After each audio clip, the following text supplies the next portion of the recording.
రండి జామకాయల్ని కోసిద్దాం. చూడండి మన టెర్రస్ మీద ఎంత మంచిగా కాసాయో కదా. ఇది ఒక టబ్ లో ఉండేది, సో నేను దాన్ని అయితే మడిలో వేసాను.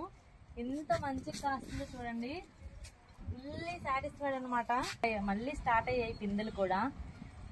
ఇంకా చూడండి ఇంకా ఫ్లవరింగ్ స్టేజ్ కూడా ఉన్నాయన్నమాట.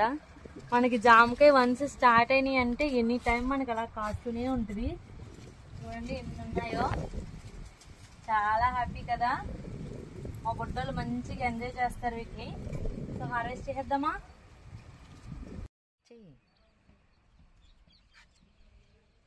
ఇక్కడ పైన వావ్, 2 కొద్దామా? ఈ 2 తర్వాత కొద్దాం.